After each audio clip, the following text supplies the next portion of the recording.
Stock మార్కెట్లో invest చేసి మీ డబ్బులు డబుల్ చేసుకోవాలనుకుంటున్నారా? సుందరరామిరెడ్డి గారి లైవ్ సెమినార్ కి అటెండ్ అవ్వండి. అభిరామ్ గారండి? అవునండి, నమస్కారం అండి. ఎవరండి? నేను జయానండి, అందమైన జీవితం ప్రోగ్రామ్ నుంచి కాల్ చేస్తున్నాను. నమస్కారం మేడం. నమస్తే అండి. మీరు మెయిల్ చేశారు. కళ్యాణ్ చక్రవర్తి గారు నాతో పాటు స్టూడియోలో ఉన్నారు. మీ మెయిల్ సారాంశం ఒక్కసారి డాక్టర్ గారితో చెప్పండి. అలాగే మేడం. రైట్. ఎంత ఉంటుందో వయసు? నమస్కారం సార్. నమస్తే అభిరామ్ గారు. నమస్తే సార్. నమస్కారం సార్. ఎక్కడండి? ఏ ఊరు మీది?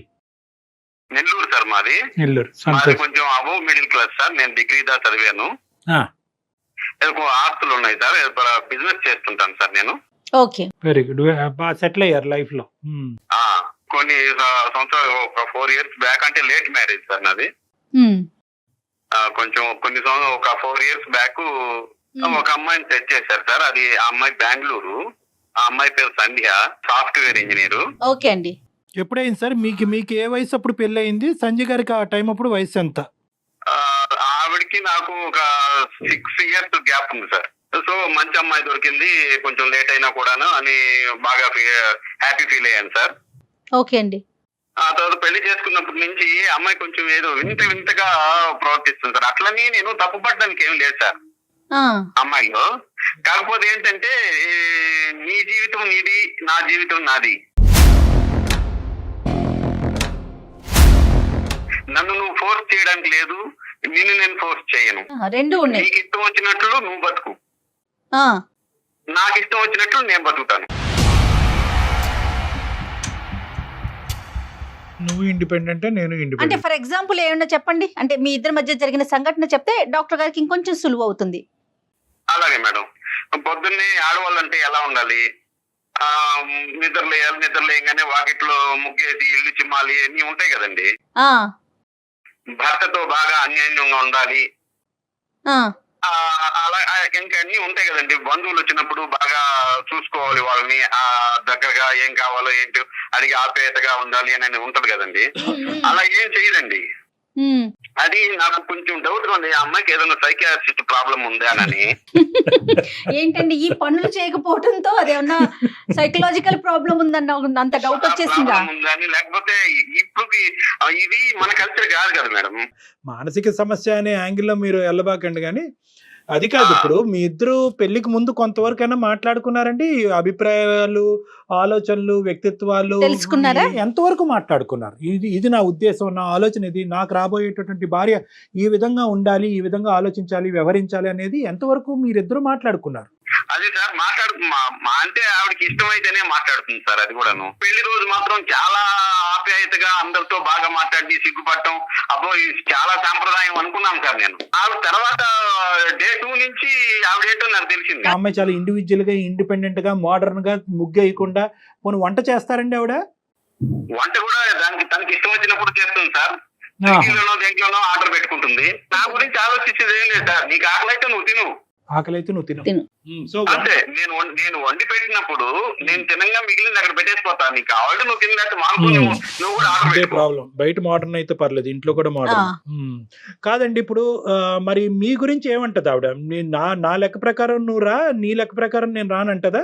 అలాగా సార్, దానికి డిమాండ్స్ ఏమి ఉండవు సార్.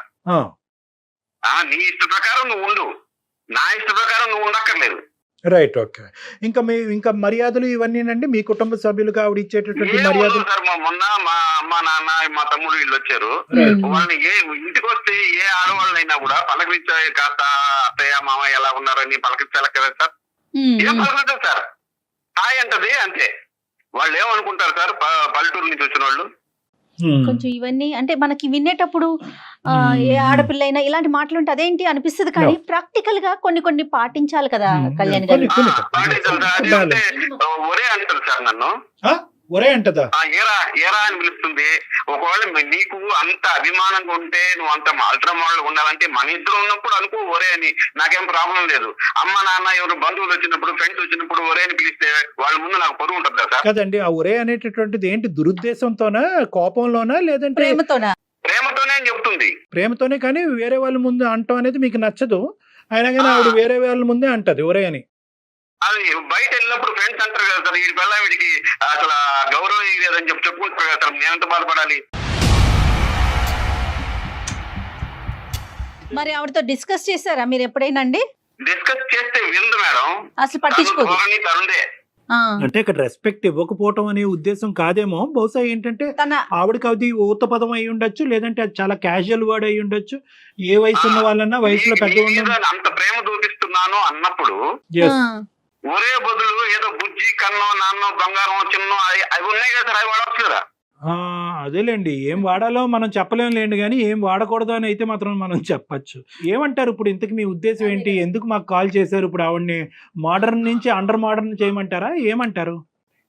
కొంచెం ఆవిడ్ని కౌన్సిలింగ్ చేసి కొంచెం మామూలు మనిషిని లాగా చేయండి సార్. ఇక్కడ ముఖ్యమైనటువంటి ఒక అంశం మీరు జాగ్రత్తగా గుర్తుపెట్టుకోవాల్సింది ఏంటంటే, ఇది వ్యక్తిత్వ పరంగా ఒక మిస్ మ్యాచ్, కల్చర్స్ పరంగా మిస్ మ్యాచ్, పెరిగినటువంటి వాతావరణ పరంగా మిస్ మ్యాచ్. మీరు ముందు పెళ్లి చేసుకోకముందే నేనెవరు నువ్వెవరు, నీ అభిప్రాయం ఏంటి నా అభిప్రాయం ఏంటి, మన ఇద్దరికి మ్యాచ్ అవుతుందా అనేది ముందు చేసుకోవాల్సింది. ఇప్పుడు మీరు తర్వాత చేస్తున్నారు అంతే. మరి మాట్లాడదామా ఒక్కసారి ఆవిడతో అండి? మాట్లాడదాం మేడం. అభిరామ్ గారు ఒక మాట చెప్పండి, ఇట్లా అందమైన జీవితం డాక్టర్ కళ్యాణ్ చక్రవర్తి గారు ఉన్నారు అని చెప్పి అప్పుడు కనెక్ట్ చేయండి ఆవిడకి. సరే మేడం. అంతే ఉంటుందా? అంతే. మాట్లాడుతున్న వ్యక్తి మీ కాల్ ను హోల్డ్ లో ఉంచారు, దయచేసి లైన్ లో వేచి ఉండండి. హలో చెప్పబే. సంధ్య, ఒక నిమిషం నేను చెప్పేది వింటావా? చెప్పు. ఏంటో సంధ్య, ఇప్పుడు సైకాట్రిస్ట్ డాక్టర్ గారు ఒకరు ఉన్నారు, కళ్యాణ్ చక్రవర్తి గారు. ఓకే. అది మీ గురించి చిన్న ప్రాబ్లం ఉందని సార్కి చెప్పాను. నా గురించి ప్రాబ్లమా? కొంచెం అది డాక్టర్ గారితో మాట్లాడతారా? ఎవరికి ప్రాబ్లం? అమ్మా సంధ్య, నాకా? సంధ్య అమ్మా, సారీ అమ్మ, నేను డాక్టర్ కళ్యాణ్ చక్రవర్తి అమ్మా. నేను సుమన్ టీవీ అందమైన జీవితం నుంచి మాట్లాడుతున్నానమ్మా. నమస్తే సార్. నమస్తే అమ్మా. అతను సరిగ్గా అదేంటంటే ఫ్రేమ్ చేయలేకపోతున్నారు. ఆ ప్రాబ్లం అనే పదంలోనే పెద్ద ప్రాబ్లం ఉన్నట్టు నాకు అనిపిస్తుంది. ఇక్కడ ఎవరికి ప్రాబ్లం ఉన్నట్టు నాకైతే అనిపించట్లేదు. అతను ఏంటంటే, అతను బేసిక్గా ఏమంటారంటే, మీ పెళ్ళి అయ్యి ఇప్పుడు దగ్గర 6 సంవత్సరాలు అయింది. ఈ 6 సంవత్సరాల్లో ఏంటంటే మా ఇద్దరి యొక్క ఆలోచన శైలి కానీ, వ్యక్తిత్వాలు కానీ, అభిప్రాయాలు కానీ ఇవి కలవట్లేదు. ఆవిడ కొద్దిగా ఇండివిజువల్గా ఇండిపెండెంట్గా ఉంటాను అని తన ఉద్దేశము. నేనేంటంటే కొద్దిగా ఇంకా సాంప్రదాయబద్ధంగా పాతకాలపు వ్యవహారాలు, ఆలోచనలు ఇలాంటివి కావాలని నేను కోరుకుంటా ఉంటాను. కొద్దిగా ఆవిడకి ఏమైనా ప్రాబ్లమా అంటే కనుక, కాదు సార్, ఆవిడకి ఏం ప్రాబ్లం ఏమీ లేదు, ఇది భిన్నమైనటువంటి స్వరాలు అని అన్నాను. సో దాంతో అతను కొద్దిగా ఇబ్బంది పడుతున్నారంట. సో మీ ఇద్దరి మధ్యన ఒక సఖ్యత కుదరటానికి, ఒక విధమైనటువంటి ప్రయాణం సాఫీగా ముందుకెళ్ళటానికి మీరు కొంతవరకు మారితే అతను కూడా చాలా వరకు మారటానికి ఇష్టపడుతున్నారమ్మా. నేను హ్యాపీగానే ఉన్నాను, తను కూడా హ్యాపీగానే ఉన్నాడు. చెప్పండి, మీరు ఎందుకు హ్యాపీగా లేరో చెప్పాలి అభిరామ్ గారు.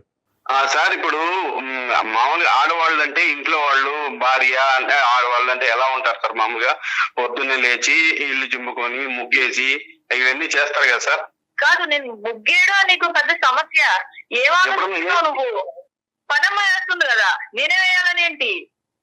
ఇది ఒక పైసాకి కారణమా ఏంటి? కాదు సంజయ్, నీకు అర్థం కావట్లేదు. ఏంటంటే అది మామూలుగా ఇంట్లో ఉండే భార్య భర్త అన్యోన్యంగా ఉండాలి, ఒకరి పనిలో ఒకరు పంచుకోవాలి, ఒకరు చెయ్యాలి. అలాగా ఉండటం లేదు. నువ్వు నా పని నా ఇష్టం, నీ పని నీ ఇష్టం, నువ్వు నన్ను ఫోర్స్ చేయడానికి లేదు, నేను నిన్ను ఫోర్స్ చేయడానికి లేదు అంటున్నావు కదా. నీకు అర్థం కాని విషయం ఏంటంటే, అవి నేను నీకు ఫుల్ ఫ్రీడమ్ ఇచ్చాను. నువ్వు ఏది చేయాలనుకుంటే అది చేయమని చెప్పి, నేనేది చేయాలనుకుంటానో అలాగే చేస్తాను. ఓకే, ఇక్కడ నేను వేరే వైఫ్ లాగా, ఇప్పుడు బయట ఉన్న వైఫ్ లాగా నువ్వు నాతో ఉండాలి, నువ్వు 24 hours నేను చెప్పిందే చెయ్యాలి, నువ్వు నా కోసం రావాలి, నువ్వు ఆఫీస్ నుంచి ఎన్నింటికి వస్తున్నావు, నువ్వేం తిన్నావు, నేను చెప్పిందే నువ్వు తినాలి, నువ్వు నన్ను బయటికి తీసుకెళ్ళాలి, నాకు చీరలు కుట్టించాలి, జాకెట్లు కుట్టించాలని ఏ రోజు నేను నిన్ను అడగలేదు. నీ సర్కిల్లో నేను ఉంచాను, నా సర్కిల్లో నేను ఉంటాను అంటున్నాను. నీకు ఇక్కడ ప్రాబ్లం ఎక్కడ ఉంది? హ్యాపీగా ఉంటున్నావు, నువ్వు ఏం చేసుకుంటున్నావు, నేను ఏం చేసుకుంటున్నాను, ఇంకా నీకు ప్రాబ్లం ఏంటి? అది కాదు సంధ్య, ప్రాబ్లం ఏంటంటే ఇప్పుడు మనకి 6 years దాకా కావస్తుంది, పిల్లలు లేరు. ఏ రోజైనా నాతో సఖ్యతగా ఉన్నావా నువ్వు? పిల్లలు లేరు అంటే పుట్టినప్పుడు పుడతారు. ఇప్పుడు అర్జెన్సీ ఏముంది? అర్జెన్సీ అంటే ఏంటి సంధ్య? ఇప్పుడు నువ్వు అసలు భర్తతో ఎలా ఉండాలో ఒక భార్య అలా ఉంటున్నావా? నువ్వు ఒక యంత్రం లాగా ఉంటున్నావు. యంత్రం లాగా? నా కంఫర్ట్ జోన్ లో నేను ఉంటున్నా, నీ కంఫర్ట్ జోన్ లో నిన్ను ఉంచుతున్నా. అది నువ్వు కంఫర్ట్, కాబట్టి నువ్వు కంఫర్ట్ అని నువ్వు అనుకుంటున్నావు సంధ్య. ఇప్పుడు మన ఇద్దరు ఉన్నప్పుడు నీ మీద ప్రేమ మీద నీకు ప్రేమ ఉంది, నీ మీద ప్రేమ ఉంది, ఒరే అని పిలుచుకోవచ్చు మన ఇద్దరు ఉన్నప్పుడు. బంధువులు వచ్చినప్పుడు కూడా నువ్వు ఒరే అంటే ఎలాగ నన్ను వాళ్ళు ఏం ఫీల్ అవుతారు, వీడి భార్య వీడికి అసలు ఇదే ఇవ్వడం లేదు, గౌరవం ఇవ్వడం లేదు అని అంటారు కదా.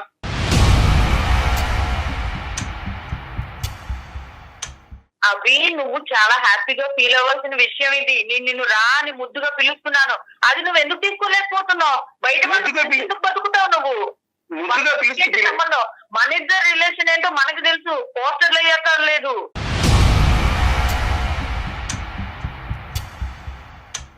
ముద్దుగా పిలవాలంటే బంగారం, చిన్ని, బుజ్జి ఇవి ఉన్నాయి కదా, వాళ్ళ ముందు నువ్వు ఇండివిజువల్ గా ఉన్నప్పుడు నన్ను పిలుచుకో, నేను కాదనలేదు. పిలిచేంత ప్రేమ నీ మీద నాకు రావట్లేదు. మరి సంజయ్ నేను కొద్దిగా ఇప్పుడు ఇంటరప్ట్ అవ్వచ్చా కొద్దిగా? ఇక్కడ ఏంటంటే అతను కాన్సెప్ట్ ఏదైతే ఉందో కంప్లీట్గా ఒక మ్యారేజ్ గురించి కానీ వచ్చేటటువంటి భార్య ఎలా ఉండాలి, ఎలా వ్యవహరించాలి అనేటటువంటిది కంప్లీట్గా మీరు చెప్పేదానికి కాంట్రాస్టింగ్గా ఉంది. మీరేంటంటే కంఫర్ట్ అంటున్నారు, ఫ్రీడమ్ అంటున్నారు, స్వేచ్ఛ అంటున్నారు, నీ జీవితం నీది, నా జీవితం నాది అంటున్నారు. అతనికి అది అతను కంఫర్ట్ అనుకోవట్లేదు, అది అతను ఫ్రీడమ్ అనుకోవట్లేదు. ఎవరికి వాళ్ళుగా బతికేటట్టు అదే నేను ఎవరి ప్రాబ్లము అని నేను అనట్లేదమ్మా. ఇది ఇద్దరికి సంబంధించినటువంటి ప్రాబ్లము. ఇద్దరు ఒకరినొకరు అర్థం చేసుకునేటటువంటి ప్రయత్నంలో అవతల వాళ్ళకి ప్రాబ్లం ఉందా లేదంటే నాకే ప్రాబ్లం ఉందా అనేది అనుకోవటం ఇక్కడ ఇంపార్టెంట్. ఇప్పుడు మీరిద్దరు ఏంటంటే ఇరువైపులా ఇలా వేలు చూపెట్టుకుంటున్నారు, 4 ఏళ్ళు మీ వైపు చూపెడుతున్నాయి అనేటటువంటి మీరు అనుకోవట్లేదు. ఇలాంటి సమస్యల్లో ప్రధానంగా కావాల్సింది ఏంటంటే ఎదుటి వాళ్ళకి ఏం ప్రాబ్లం ఉంది అనేది కాదు, ఎదుటి వాళ్ళకి నేను ఎలా అడ్జస్ట్ అవ్వాలి, నా ప్రాబ్లం ఎలా తగ్గించుకోవాలన్నది ఆలోచించడం ఇంపార్టెంట్. ఇక్కడ ఏంటంటే మీరు కొన్ని పదాలు వాడుతున్నారు, ఫ్రీడమ్ అంటున్నారు, కంఫర్ట్లో ఉంటున్నారు, ఇండివిజువాలిటీ అండ్ ఇండిపెండెన్స్ అంటున్నారు. అతని ఉద్దేశంలో ఏంటంటే ఈ ఫ్రీడము, కంఫర్ట్, ఇండివిజువాలిటీ అనేటటువంటిది ఇందాక మీరు అంటున్నారు కదా, నీ బతుకు నువ్వు బతుకు, నువ్వు ఎక్కడికి వెళ్ళాలంటే అక్కడికి వెళ్ళు, నా పర్మిషన్ తీసుకోవద్దు, నీ వంట నువ్వు వండుకో, నీ తిండి నువ్వు తిను అని అంటున్నారు కదా. అవి మీరేమనుకుంటున్నారు, అది ఫ్రీడము, కంఫర్ట్ అని అనుకుంటున్నారు. అది ఎలాగా మీ లెక్క ప్రకారం, మీ ఉద్దేశం ప్రకారం ఆ విధంగా ఉంటాయి. కానీ అతను ఏమనుకుంటాడంటే వంట వండాలి, అన్నం వడ్డించాలి, ఇంటి ముందు ముగ్గేయాలి. సరే ముగ్గేస్తారా, కల్లాపు జల్లుతారా, అది వేరే విషయం. అది ఈ రోజుల్లో ఎంతమంది ఆడవాళ్ళు చేస్తున్నారని అది ఒకటి కాదమ్మా. నష్టం ఏంటి సార్? ఇక్కడ పెద్ద పెద్ద నష్టాలేం జరగట్లేదు కదా. ఎవరికి ఎలా కావాలంటే అలా ఉందామని చెప్తున్నాను. నాకు ఇవాళ చికెన్ తినాలనిపించింది, నేను వంట చేస్తే నేను చికెన్ వండుకుంటాను, తనకి వెజిటేరియన్ తినాలనిపిస్తుందేమో. కాదు అలా కాదమ్మా. ఎందుకు ఫోర్స్ చేసుకోవాలి sir? No it's not force అమ్మా, ఇట్స్ అన్ ఓవర్లాప్. మళ్ళీ నేను అదే పదం పదే వాడుతున్నాను. అంటే ఏంటంటే మీరు అనుకునేటటువంటి డెఫినేషన్ ప్రకారం అక్కడ ఫ్రీడము, కంఫర్ట్ అతనికి వద్దంటున్నాడు. అతనికి కావాల్సింది ఏంటంటే కనుక కలిసి ప్రయాణం చేద్దాం, మనం భార్యాభర్తలుగా ముందుకు ప్రయాణిస్తూ పిల్లలను కందాం అనేటటువంటి ఒక ఫ్యామిలీ పరమైనటువంటి ఆలోచన శైలి అతనికి ఉంది. ఇప్పుడు తనకి ఏదో ఆర్డర్ చేసుకోవాలని ఉంది, సంజయ్ చికెన్ ఆర్డర్ చేసుకుంటది, ఆయనేమో మటన్ ఆర్డర్ చేసుకుంటాడు ఫర్ ఎగ్జాంపుల్. ఎవరి రూముల్లో వాళ్ళు కూర్చొని తినేకాడికి పెళ్ళి ఎందుకండి? ఒక గూడు కింద కలిసి ఉండటం ఎందుకు? అదే ఫ్రీడమ్ అంటే సంజయ్ మీ ఉద్దేశంలో? ఫ్రీడమ్ అంటే ఒకరి నుంచి ఒకరు ఫోర్స్ చేసుకోకుండా హ్యాపీగా ఉంటున్నాం కదండి. సంతోషం, ఫోర్స్ చేసుకోకపోవటం సంతోషం, కానీ దానికంటూ ఒక లిమిటేషన్స్ ఉంటాయి కదా. కానీ ఇక్కడ ఫోర్స్ అనే పదం అసలు కాదమ్మా. ఇక్కడ ఏంటంటే చాలా హ్యాపీగానే ఉన్నాము. Happiness is directly proportional to ఇరువైపులా. అతను కూడా హ్యాపీగా ఉన్నాననే పదం అతను వాడట్లే కదా. నేను హ్యాపీగా లేననే కదా మాకు ఫోన్ చేశాడు. మీరిద్దరు హ్యాపీగా ఉంటే అతను మాకెందుకు ఫోన్ చేస్తాడు? అది అర్థమయ్యేటటువంటి విధంగా చేయడం గురించి మా బాధ్యత. సంజయ్ ఒక నిమిషం వింటావా? డాక్టర్ గారు ఒక నిమిషం వినండి సార్. చెప్పండి. కొన్ని కోరికలు ఉంటాయి సార్. ఇప్పుడు పిల్లల్ని తీసుకొని షాపింగ్ కి వెళ్ళాలి, అలా సినిమాకి వెళ్ళాలి, ఏదన్నా కలిసి హోటల్లో భోజనం చేయాలి, ఫ్రెండ్ వాళ్ళ ఫంక్షన్ కి వెళ్ళాలి అని ఉంటుంది సార్. ఇప్పుడు రాదు సార్. ఓకే, నాకు అవసరం లేదు, నువ్వు వెళ్ళాలి. పెళ్లికి వెళ్తావో ఫంక్షన్ కి వెళ్తావో అది నీ ఇష్టం, నాతో ఎందుకు ప్రతిదీ లింక్ చేసుకుంటావు? సంజయ్ గారు మీరు ఇలా ఉండాలి అని అనుకుంటే కనుక మేము ఎవరు ఇది మీతో అభిప్రాయంతో మేము విభేదించాము, అది కరెక్ట్ కాదని అన్నాం. కానీ ఏంటంటే మీ ఇండివిజువాలిటీ, మీ ఇండిపెండెన్స్ ఎంత ఇంపార్టెంట్. ఒక పెళ్లి అయిన తర్వాత మీరిద్దరు కొన్ని అంశాల్లో కలిసి ప్రయాణం చేయటం అనేది, ఒక్క నిమిషం సంజయ్ గారు, ఒక్క నిమిషం, మీరిద్దరు కలిసి ప్రయాణం చేయటం అనేటటువంటిది కూడా పెళ్లి యొక్క నిర్వచనం. అది మీరు సామాజికంగా ఉండండి, మానసికంగా ఉండండి, శారీరక పరంగా ఉండండి, మీ మొత్తం ఇండివిజువాలిటీ, ఇండిపెండెన్స్ అనేటటువంటి దాంట్లోంచి మీరు పూర్తి స్థాయి ఆనందం పొందుతూ దీనికి కూడా టైం కేటాయించండి అని అతను కోరుకుంటున్నాడు. మీరు బయటకు వెళ్ళొద్దు అనట్లేదు, ఉద్యోగం చేయట్లేదు అనట్లేదు, మీరు బయటకు వెళ్ళి మీరు ఇష్టంగా టైం లేక కాదు, టైం లేక నేను ఆ ఫంక్షన్ కి వెళ్ళడం జరగలేదు. నేను ఆఫీస్ నుంచి వచ్చేసరికి నేను టైర్డ్ అయిపోయి ఉన్నాను. ప్లస్ నేను ఆ ఫంక్షన్ కి వెళ్తే నాకు అక్కడ ఎవరూ తెలియదు. నా ఆలోచనకి దాన్ని రెస్పెక్ట్ ఇవ్వాలి కదా. అమ్మా అక్కడ ఒక ఫంక్షన్కి వెళ్ళాలి అంటే 100 మంది తెలియక్కర్లేదు. నీ పక్కన ఉండేటటువంటి నీ భర్త నీకు తెలుసు కాబట్టి చాలు. మీరిద్దరు నేనేంటంటే మొత్తం ఈ 6 సంవత్సరాలు మీ ఇద్దరు ప్రయాణంలో మీరు కలిసి జరుపుకున్నటువంటి ఆ కార్యక్రమాలు ఏంటి, కలిసి వెళ్ళినటువంటి ప్రదేశాలు ఏంటి, కలిసి చేసినటువంటి పనులు ఏంటి, అది అతను కోరుకుంటున్నాడు. నాకు ఇలా ఉండు అని చెప్పి నా మీద ఒక రకమైన పెత్తనాన్ని నా మీద రుద్దొద్దు సార్. అమ్మా అన్ఫార్చునేట్లీ ఇది పెత్తనం కాదమ్మా, అన్ఫార్చునేట్లీ ఇది పెత్తనం కాదు. పెత్తనం అనేటటువంటి పదమే ఇక్కడ తప్పు. పెళ్లి అనేటటువంటిది, కుటుంబం అనేటటువంటి దానికి ఒక నిర్వచనం, ఇది ఒక బేసిక్ డెఫినేషన్. మన పేరెంట్స్ కలిసి ఉండబట్టే కదా మన ప్రయాణం సాఫీగా ముందుకు సాగుతోంది. రేపొద్దున మీరు పేరెంట్స్ అవ్వద్దు. నీకెవ్వరు రిస్ట్రిక్షన్స్ చేయట్లేదు సంజయ్ గారు, మీకు రిస్ట్రిక్షన్స్ చేసేటటువంటి ఉద్దేశం అతనికి కూడా లేదు. కానీ ఎక్కడో చోట మన ఇద్దరి మధ్యన ఒక ఓవర్ ల్యాప్ అనేది ఉండాలి. నా ఉద్దేశం నీ ఉద్దేశం అవ్వాలి, నా ఆలోచన నీ ఆలోచన అవ్వాలి, నా పని నీ పని అవ్వాలి. ఎంతో కొంత 70% ఇండివిజువల్ గానే ఉండండి. నా ఫ్రెండ్స్ ఫంక్షన్స్ అప్పుడు నాకు ఏదైనా అవసరం ఉన్నప్పుడు నేను తనని రమ్మని అడగట్లేదు. ఎందుకనంటే రమ్మని అడుగు. సమస్య అది. మీరు అతన్ని పిలవట్లేదు, మీ దానికి పిలవట్లే, అతని దానికి వెళ్ళట్లే. ఇంకెందుకు ఇద్దరు కలిసి ఉండటం? ఈ ప్రయాణం ఎందుకని అంటున్నాడు అతను. మేడం గారు ఆమె పిలవట్లేదు, నేను పిలిచినా రావట్లేదు. అతను పిలిచినా రావట్లేదు. ఒకటేంటంటే ఎందుకు లైఫ్ అంటే కంఫర్ట్ గా ఉండడమే కదా. నేను నీ ఫ్రీడమ్ నీకు ఇస్తున్నాను, నాకు నచ్చినట్టు నేను ఉండాలనుకుంటున్నాను. నువ్వేను అని ఇలాంటివన్నీ మన మధ్య ఆ ఫ్రీడమ్ నాకొద్దు, నువ్వు ఇచ్చే ఆ ఫ్రీడమ్ నాకొద్దు. ఎల్లప్పుడూ మామూలుగా ఎలా భార్యాభర్తలు ఉంటావో అలాగనే ఉండాలి. నీకు మెచ్యూరిటీ లెవెల్స్ లేవు అసలు.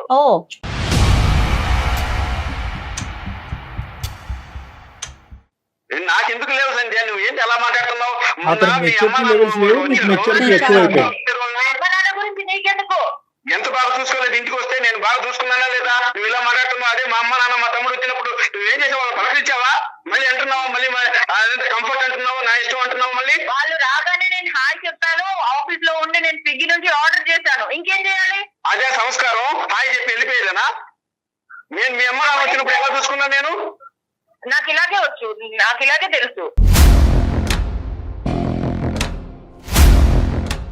అది కాదు సంజయ్, ఎందుకు అలా మాట్లాడుతున్నావు? నువ్వు ఏ విషయంలో నువ్వు నాకు సపోర్ట్ ఉన్నావు చెప్పు? ఏ విషయంలో సపోర్ట్ ఉన్నావు? అదే ఉంటే నాకు కంఫర్ట్ అంటావు.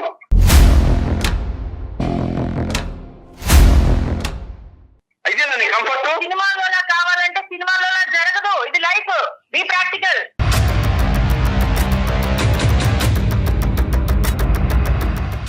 లైఫ్ లో కూడా కొన్ని ఉంటాయి, వెసులుబాట్లు ఉంటాయి. అవేం చేయవు. ఏం చేసినా నీకు అనుకూలంగా మాట్లాడుకుంటావు, నువ్వు కంఫర్ట్ అంటావు దాన్ని.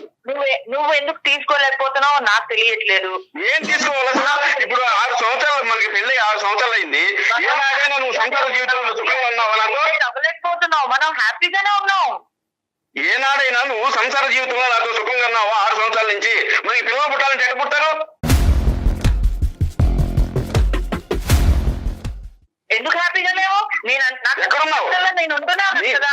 ఎక్కడున్నావు? నీకు ఇష్టం వచ్చినప్పుడు ఉంటావు నువ్వు. అటు నా ఇష్టంతో అక్కర్లేదా నీకు? మరి నీకు ఇష్టం వచ్చినప్పుడు నాకు ఎలా వస్తుంది? నీకు కావాలి అంటే కుదరదు. ఇక్కడ నాకు వచ్చినప్పుడే నువ్వు ఉండాలి. మరి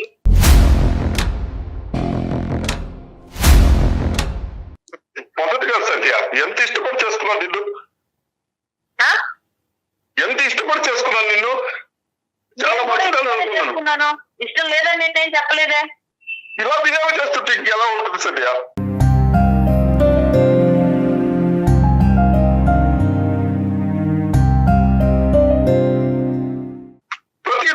ప్రతిదానికి వ్యతిరేకించడం ఏదైనా తప్పేంటి అవి? ఎందుకు నన్ను పాయింట్ అవుట్ చేస్తున్నావు ప్రతిసారి? నేనేదో పెద్ద నీ మీద భూభారం మొత్తం మోపించేస్తున్నట్టు మాట్లాడతావు ఎందుకు?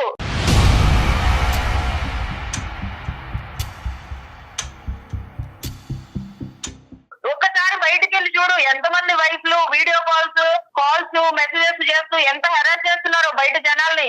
నీకు అవేమి పెట్టలేదు, నేను ఏ రిస్ట్రిక్షన్స్ పెట్టలేదు నీకు. నువ్వు హ్యాపీగా వదిలేశాను, నువ్వేం కావాలంటే చేసుకోమని. హ్యాపీగా ఉన్నావు. కావట్లేదు, నువ్వు రియలైజ్ అవ్వలేకపోతున్నావు ఆ పాయింట్. ఉన్నట్టు నటించాల్సి వస్తుంది సమాజానికి ముందు. హ్యాపీగా లేదు నేను. ఎందుకు నటిస్తున్నావు? నీకే క్లారిటీ లేదు. నాకు క్లారిటీ లేదా, నీకు క్లారిటీ లేదా, మళ్ళీ అదే మాట మాట్లాడతావు. నీకే క్లారిటీ లేదు, నాకు కాదు.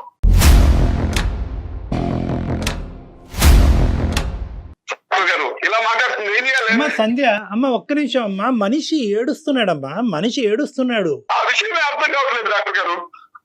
అభిరాము ఇదంతా ఒక డ్రామా క్రియేట్ చేస్తున్నారు.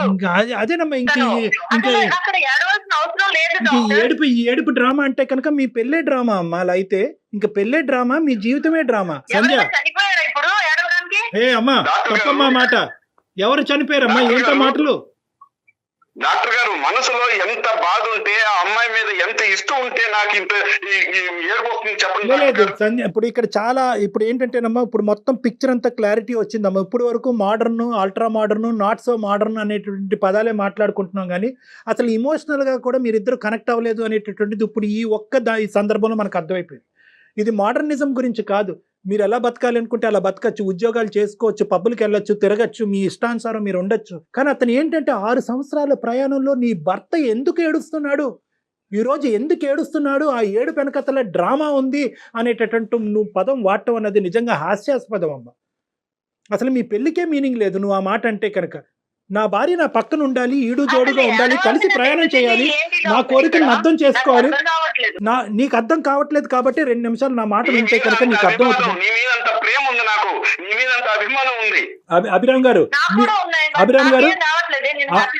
ఒక్క నిమిషం సంజయ్ గారు, అభిరామ్ గారు, మీరు వ్యక్తపరిచేటటువంటి మాటలు, మీ ఆలోచన, మీ హావభావాలు ఆవిడకి రీచ్ అవ్వట్లేదు కాబట్టి ఒక 2 నిమిషాలు మీరు వెయిట్ చేయండి. ఏదైతే కనుక మీ సోకాల్డ్ మీ భర్త గారు కంఫర్ట్ అనుకుంటున్నారో, మీ సోకాల్డ్ మీ భర్త గారి ఫ్రీడమ్ అనుకుంటున్నారో, మీ సోకాల్డ్ మీ భర్త గారు హ్యాపీగా ఉన్నారు అని అనుకుంటున్నారో, అది వాస్తవం కాదు అనేటటువంటిది ఒక్కసారి మీరు అర్థం చేసుకోండి. మీరు ఎలా బతకాలనుకుంటే అలా బతకండి, కానీ ఇంట గెలిచి రచ్చగలమన్నారు పెద్దలు. మీ చదువు మీకు ఏ సంస్కారం నేర్పిందో, మీ పెద్దవాళ్ళు మీకు ఎటువంటి మర్యాదపూర్వకంగా ఎలా ఇతరులతో వ్యవహరించాలని చెప్పారో అనేది నాకు తెలియదు, కానీ అట్లీస్ట్ ఇంటికి వచ్చేటటువంటి పెద్దవాళ్ళు ఎవరన్నా వస్తే కనుక ఇంటికి రావాలి, మర్యాదగా నమస్కరించాలి, వాళ్ళని కూర్చోపెట్టాలి, వాళ్ళకి మర్యాదలు చేయాలి, వాళ్ళకి తిండి పెట్టాలి, వాళ్ళని సాగరింపించాలి. స్విగ్గీలో ఆర్డర్లు పెట్టి ఫోన్లో హాయ్ చెప్పటం ఏంటమ్మా? మరీ అంత పాశ్చాత్య జీవితంలోకి వెళ్ళిపోయామా మనం? నీ భర్త డ్రామా అంటాం ఏంటమ్మా? నీ భర్త డ్రామా? నువ్వేమనాలంటే, ఏమండి మీకు కావాల్సినటువంటి కట్టుబాటు దిద్దుబాటు ఏమైనా ఉంటే కనుక దానికి నేను ready. At the same time నాకు కూడా మీ సైడ్ నుంచి ఇటువంటి మార్పు కావాలి అని అనుకుంటే కనుక అది జీవితం, అది ప్రయాణం, అది పెళ్ళి. నేను ఇంతే ఉంటాను, నేను ఇలాగే ఉంటాను, నేను ఇండిపెండెంట్, నేను ఇండివిజువల్, నువ్వు హ్యాపీగానే ఉన్నావు, నువ్వు కంఫర్ట్లోనే ఉన్నావు, నువ్వు ఎందుకు ఏడుస్తున్నావు, నీ ఏడుపు డ్రామా అంటే కనుక ఇంకేముంది ఆ మనిషి? సంధ్య, నాకేం పిచ్చి లేదు, సైకలాజికల్ ఇష్యూస్ నాకేం లేవు, నేను బానే ఉన్నాను, మేమిద్దరం కూడా హ్యాపీగానే ఉన్నాం. అదిగోండి మళ్ళీ అదే మాట అంటున్నారు, మీరు హ్యాపీగా ఉన్నారు, అతను నేను సంతోషంగా లేను మొర్రో అని మొత్తుకుంటున్నాడమ్మా. నువ్వు బ్యాచులర్ లాగా ఆలోచిస్తున్నావు సంధ్య, నువ్వు ఒక బ్యాచులర్ లైఫ్ ఎంజాయ్ చేస్తున్నావు, బ్యాచులర్ లాగా ఆలోచిస్తున్నావు, నీకు పెళ్ళయింది, మీరిద్దరు ఇండివిజువల్ గా ఉండాలి, నీ ఆలోచన నీది, అతని ఆలోచన అతనిది, కానీ ఇద్దరు కలిసి కూడా ప్రయాణం చేయాలి కదా, ఇంకెందుకు పెళ్లి? ఒకే ఇంట్లో ఉంటున్నాం, ఒకలాగే కలిసే ఉంటున్నాం కదా. ఆలోచనలు ఎక్కడ కలిసినాయి, మనసులు ఎక్కడ కలిసినాయి, శరీరాలు ఎక్కడ కలిసినాయి, ఇంకేం పిల్లలు పుడతారు? అది సార్ నేను అడిగేది కూడా అదే. నేను ఒక మనిషిని పెళ్లి చేసుకున్నాను, రోబోని పెళ్లి చేసుకున్నాను, నాకు అర్థం కావట్లేదు.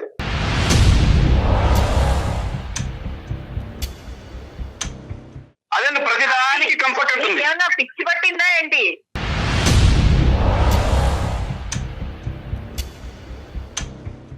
పిచ్చి నాకే పట్టింది, ఎవరికి పిచ్చి పట్టిందో తెలిసిపోతుంది ఇక్కడ. అవును, నీకే పిచ్చి పట్టింది, అందుకే నువ్వు రియలైజ్ అవ్వలేకపోతున్నావు. సంధ్యమ్మ దయచేసి మర్యాద ఇచ్చి పుచ్చుకోండి అమ్మా ప్లీజ్. అతను మీ భర్త, వయసులో పెద్దవాడు. ఒక్క నిమిషం, 2 నిమిషాలు. అతనికి పిచ్చి పట్టిందా, మీకు పిచ్చి పట్టిందా, దయచేసి ఈ పిచ్చి అనే సబ్జెక్ట్ తీసి పక్కన పెట్టండి. అతను కొంతవరకు మీరు ముందుకు వస్తే అతను అర్థం చేసుకోలేకపోతున్నాడు. డాక్టర్ గారు చిన్న విషయం చెప్తున్నాను, ఇందాక చెప్పాను 4 మెట్లు దిగుతాను, 4 మెట్లు కాదు 10 మెట్లైనా దిగుతాను, ఆవిడ 2 మెట్లు దిగితే నన్ను అర్థం చేసుకుంటే. అమ్మ సంధ్య, దిగడం ఎట్లెక్కడం ఏంటి? ఎవరు ఏం దిగక్కర్లేదు, నీ మెట్టు మీద నువ్వు ఉంటే నా మెట్టు మీద నేను ఉంటా, పైకి వెళ్తావు తల్లి. పెళ్ళెందుకు చేసుకున్నాం?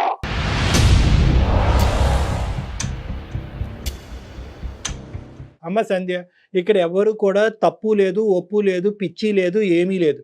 దయచేసి 1 నిమిషం అతను పడేటటువంటి వేదన, అతను పడేటటువంటి బాధని ఒక పెద్ద మనసు చేసుకుని అర్థం చేసుకోండి.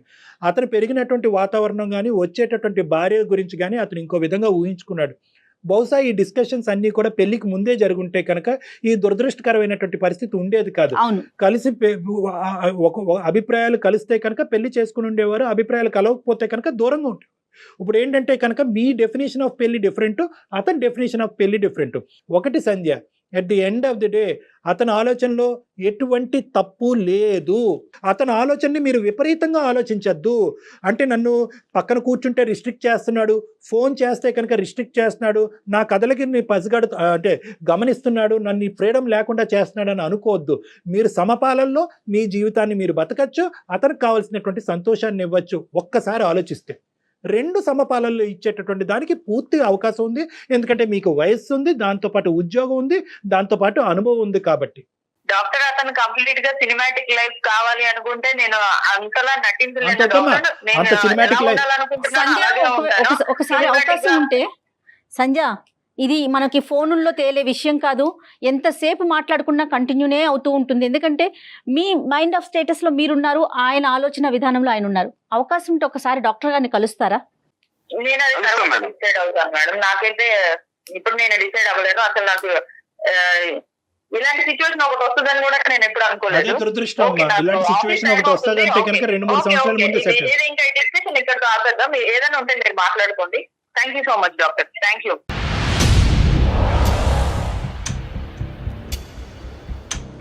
ఎంత మర్యాదస్తురాలు అమ్మా నువ్వు. ఇంత గొంతుకు చించుకుని నేను అరిచానా, కౌన్సిలింగ్ చేశానా, ఆవిడే నాకు కౌన్సిలింగ్ చేసిందా నాకు అర్థం కావట్లేదు. ఇప్పుడు పరిస్థితి ఇలా ఉన్నప్పుడు మీ అభిప్రాయం ఏంటి? నేనైతే ఇలాగే ఇంకా నా కర్మ ఇంతేలే అనుకుని నేను ఇలాగే కొనసాగాలి. కానీ కాదులేండి నేను మనం ఆవిడ మీద కాదు, ఆవిడ ఇంకో మీద ఉండే ప్రయత్నం చేద్దాం. ఇంట్రెస్ట్, చేద్దామండి. ఎందుకంటే ఆవిడ మీద ఉండే ప్రేమ అభిమానం వల్ల నేనేమి విడాకులు అయితే ఇవ్వలేను సార్. వదిలేండి, అసలు అంతవరకు. అక్కడ అసలు ఆలోచించకండి మీరు లేదు సార్, బలితాలు. అసలు విడాకులు అనేటటువంటి ఎజెండా ఇక్కడ లేదు. నేను ఫోన్ చేస్తాను ఆ అమ్మాయికి, మీరు ఆ నంబర్ నాకు షేర్ చేయండి, ఆ అమ్మాయితో కొద్దిగా మాట్లాడతాను, లేదంటే కనుక నా దగ్గరికి రప్పించుకుంటాను, మన ముగ్గురం కూర్చుని మాట్లాడుకుందాం. అలాగే సార్, అప్పటి వరకు కొద్దిగా ఓర్పుతో ఉండండి. 100% సార్. ఆ అమ్మాయి నెంబర్ మీకు సెండ్ చేస్తాను సార్. రైట్ అండి. Thank you. Okay sir, thank you so much అండి. నమస్తే అభిరామ్ గారు. నమస్తే అభిరామ్. థ్యాంక్ యూ అమ్మా. రైట్ అండి.